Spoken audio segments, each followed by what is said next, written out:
오늘 하나님 말씀은 에베소서 6장 1절입니다.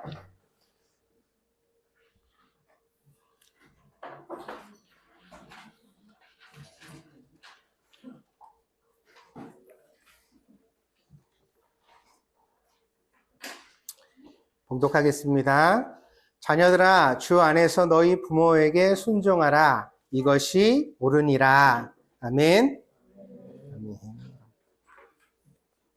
자, 이제 주보 놓고 목사님 봐주세요. 여기 봐주세요. 목사님은 눈을 마주치고. 오늘은 어린이 주일입니다. 그리고 또 곧 어버이날이 다가오고 있습니다. 그래서 자녀와 부모님이 함께 들을 만한 말씀이 없을까 생각해 보았습니다. 마침 있습니다. 사도 바울이 에베소 교회에 보낸 편지에 이렇게 말씀하고 있습니다. 자녀들아, 주 안에서 너희 부모에게 순종하라. 이것이 옳으니라. 그리고 또 이렇게도 말씀했습니다. 또 아비들아, 부모님들이죠. 부모들아, 너희 자녀를 노엽게 하지 말고 오직 주의 교훈과 훈계로 양육하라. 오늘은 이 말씀을 전할까 합니다. 중국의 한시를 정리한 책 중에 한시외전이라는 책이 있습니다. 이 책은 서한 혹은 전한시대라고 부르는데 BC 한 80년, 100년경인가 그렇게 되어져요. 그래서 우리가 읽는 성경에는 신약 성경이랑 거의 시대가 같은 책입니다. 근데 이 한시외전이라는 책에 한시가 하나 전해지는데 이런 내용입니다. 수욕 정의 풍부지, 지욕 양이 친부대. 수는 여기 나무를 뜻하거든요.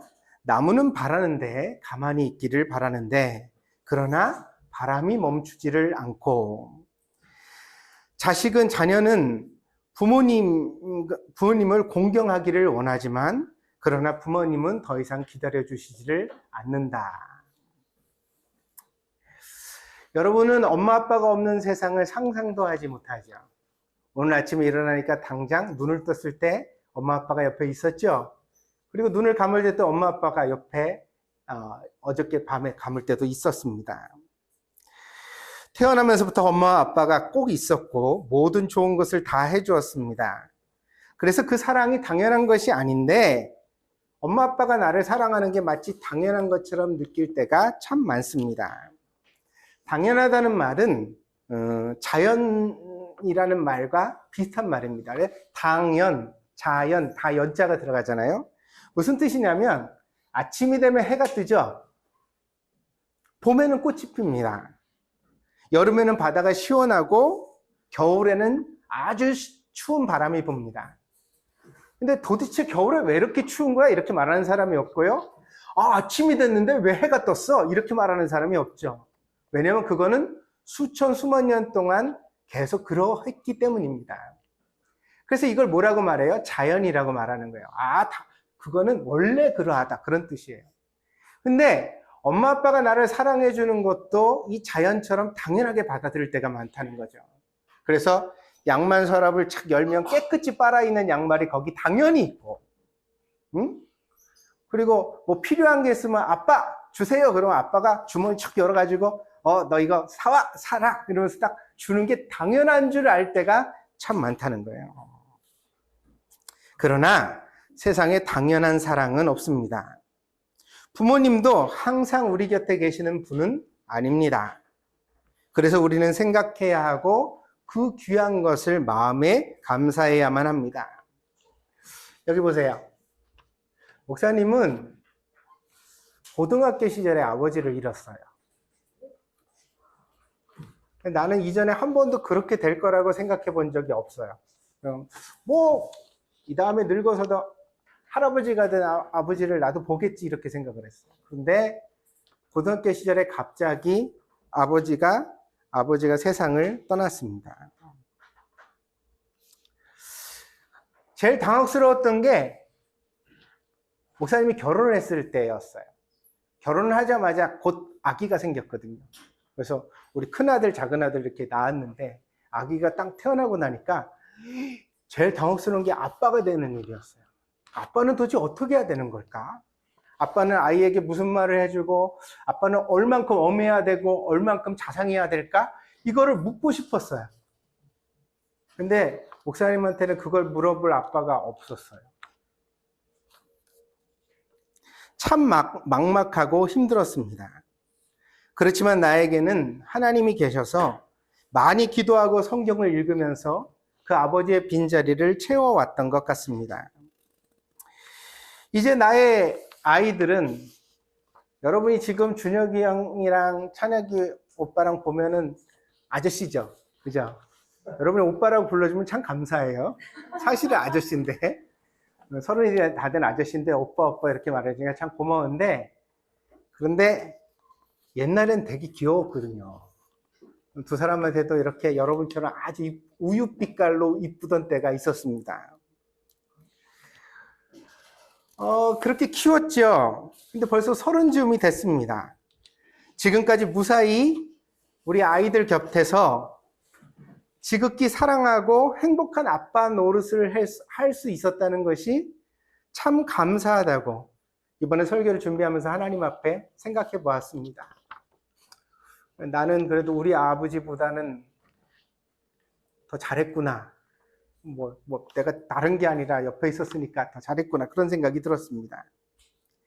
근데요, 요즘 목사님 어머니가 아프세요. 병원에서 고치지 못하는 병에 걸리셔서요, 지금도 목사님 어머니는 독한 약을 먹으면서 어렵게 병과 싸우고 계십니다. 아들에게 아빠 노릇을 잘해보려고 했던 것은 그럭저럭 한 것 같은데, 엄마에게 좋은 아들 노릇을 하는 것은 참 많이 허술했던 것 같아서, 내가 정말 아들로서 우리 엄마를 잘 해드렸나? 이게 요즘 되게 많이 후회가 됩니다.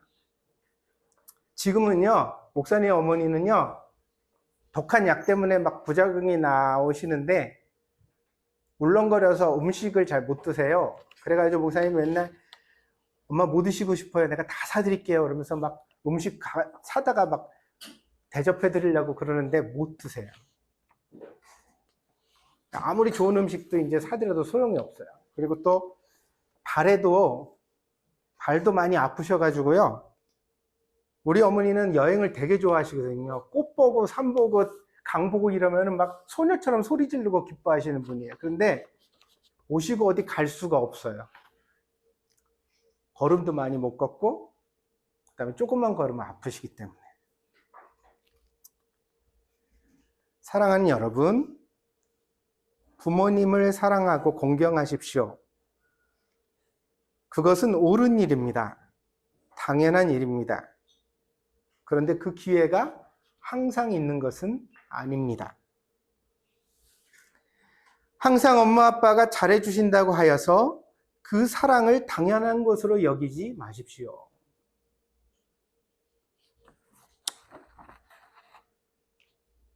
학교 갈 준비물이 아침에 준비가 안 되면 자기가 어제 저녁에 몇 번만 더 엄마한테 얘기를 했으면 해주셨을 거 아니야? 근데 자기도 깜깜하게 잊어먹고 있다가 아침에 갑자기 생각이 났어.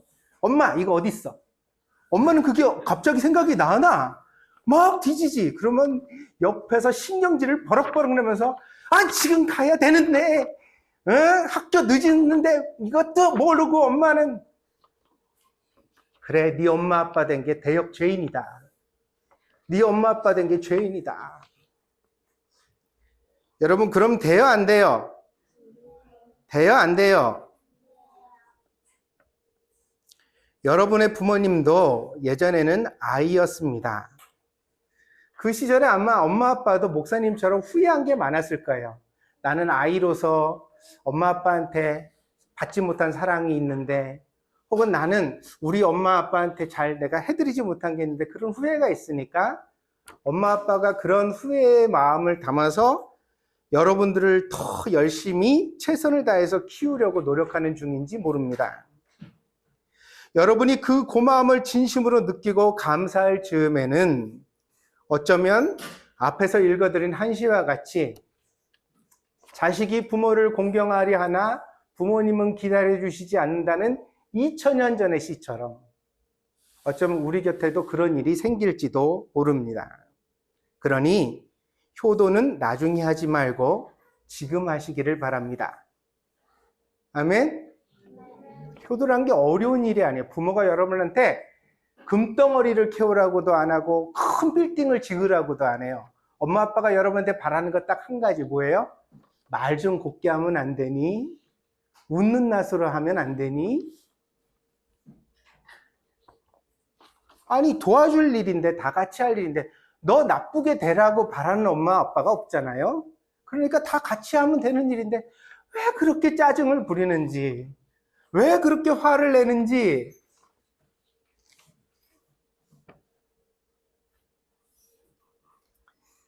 그러나 목사님은 이 설교를 하며 여러분을 축복하고 싶습니다. 여러분이 철이 들고 다 컸을 때에도 여러분 곁에 건강한 부모님이 있기를 축복합니다. 그래서 여러분이 부모님과 함께 해외여행도 많이 다니고 맛집 투어도 가고 좋은 호텔에도 묵어보고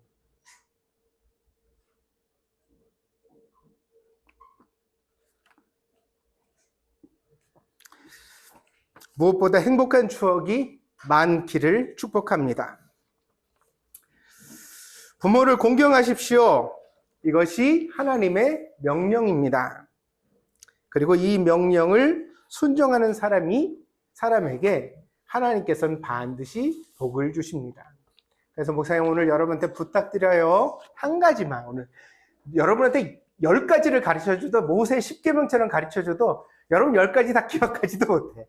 그래 주일날은 그냥 옛날에 목사님 좋아했던 영화에 그런 영화의 대사가 나오거든요. 나는 한 놈만 팬다. 그러니까 목사님은 설교할 때 한 가지만 가르쳐. 그거 한 가지면 오늘은 충분할 것 같아. 자, 여러분 여기 보세요. 부모님을 공경하라. 아멘. 네, 공경에 있어서 가장 중요한 것은 말씨와 태도예요. 화난 눈빛으로 말하지 마요. 알았어요? 우리 소망학교 애들 다 이쁜데 가끔은 가다 신경질 내는 거 보면 세상에 그렇게 멍청하고 미운 애가 없어. 왜 그렇게 멍청하고 미운 표정을 짓는지 모르겠어요. 그러지 말고 좋은 표정으로 잘 얘기해요. 한 번에 잘 못 알아들을 수도 있어. 원래 어른들 말이랑 아이들 말이랑 다른 언어거든요. 외국어야, 외국어. 여러분이 척 말한다고 해서 엄마 아빠가 다 들을 거라고 생각하면 안 돼. 외국어는 어떻게 말해야 돼요? 잘 설명하면 돼요. 여러 번 말하세요. 길게 말하세요. 그렇게 얘기를 하다 보면 엄마 아빠도 충분히 알아듣고 여러분들이랑 좋은 일들을 잘 만들어갈 수 있을 줄 믿습니다. 알겠습니까? 화난 표정 지으면 돼요, 안 돼요?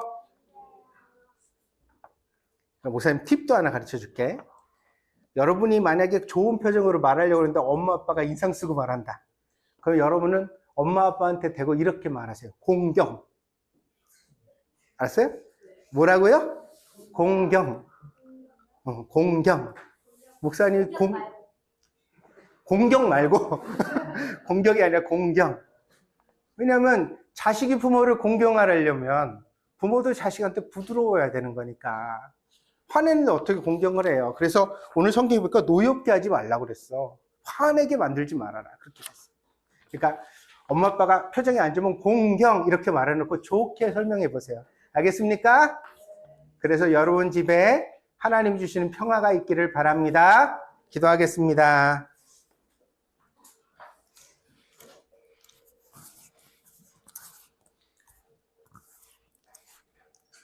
하나님이 세상에 주신 그 어떤 축복보다 부모와 자식이 사랑으로 만나서 서로를 뜨겁게 사랑하며 거치고 힘든 세상에서 서로 의지하여 살아가는 것보다 더 귀하고 큰 축복이 없는 줄 믿습니다.